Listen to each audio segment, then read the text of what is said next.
Kaloti asiyadera mali mali naranturi shakke kotu konalali Magala jurru palesa ya bashatu kalbinti yazifrarati mamnalaltu Iftu akagarabi iftu ya angatu jireenyi si malee shole naafintatu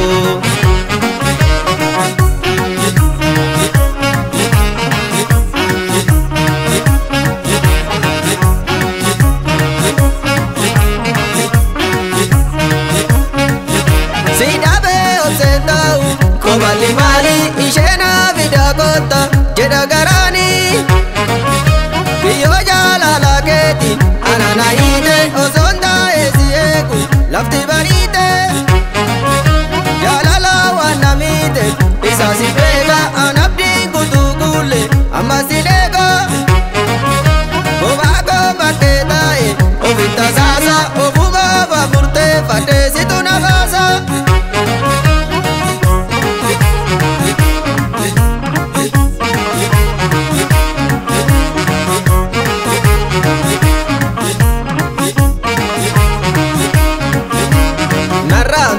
Dama hababu birra asheta tokiya yani se birra naranturi dama hababu birra asheta tokiya yani se birra naranturi diyararate kalbi naranturi akana mate mete naranturi adanu basu rabbi naranturi gargarnu basu rabbi naranturi dama hababu birra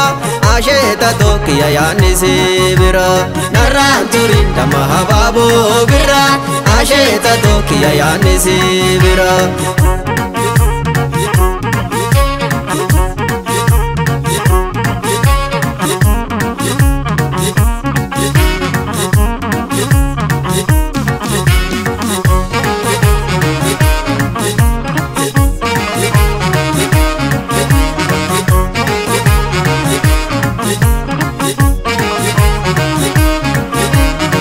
Situ abjukoti utubduto silayu sidabentatu barjiruto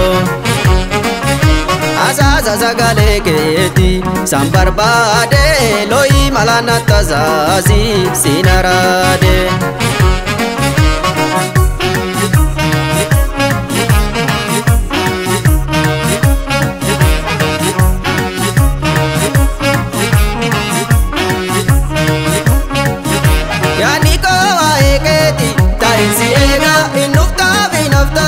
Rabbi tu beka utubdu jiruftatu nama adani kanaf ebal kalbinto sitirarati malore adameto sikajamera kapsuya lalake kabagam paradera arritato urgoftu yadin binale dabigo na walla natu mala wallale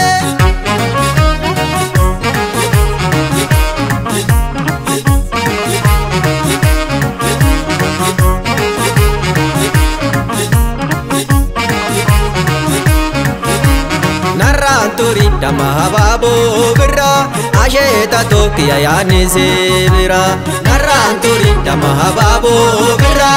asheta tokiya yani se birra Naranturi ashan kitabe diya jalala keti fanta ewardiya Naranturi abdi jirenya diya jalala keti fanko bako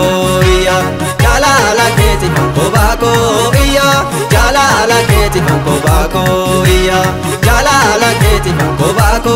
iya Jalala keti fanko bako iya Jalala keti fanko bako iya Jalala keti fanko bako iya Jalala keti fanko bako iya Jalala keti fanko bako iya